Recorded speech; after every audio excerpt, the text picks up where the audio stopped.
कुहाजाए मनीष संकटरे पड़िले खोजी थाए ता प्रिय ठाकुर को विश्वास रही संकट मोचन हेउछंती हनुमान।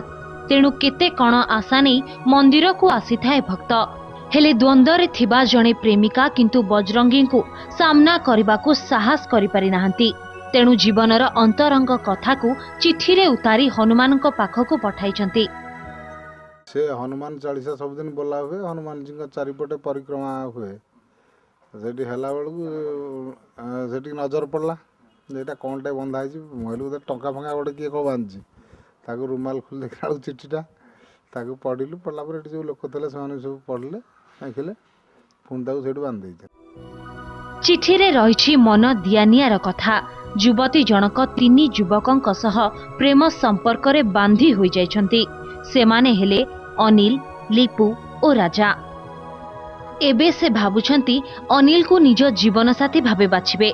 हेले अन्य प्रेमिकों को कौन कही भुलाई देबे। से चिंता घारिछि प्रेमिकार मन को, कारण से बुझिछंती प्रेम को भूली जिबा पाप। एभली परिस्थिति रे से शरण पशिछंती संकट मोचनक निकटरे। तेबे राम भक्त हनुमान कौन ए प्रेमिका को दे पारिबे सठिक परामर्श?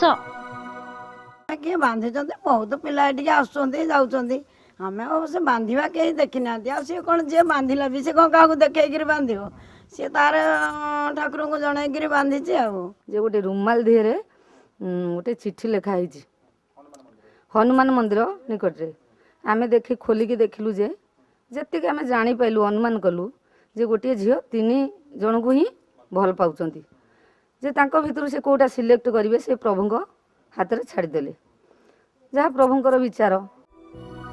बारंग हनुमान मंदिर ठारू डाक बाटरे रही एक कॉलेज। तेणु अनुमान करा जाउछि एहा निश्चय भावे जणे कॉलेज छात्री चिठी होइथिबो।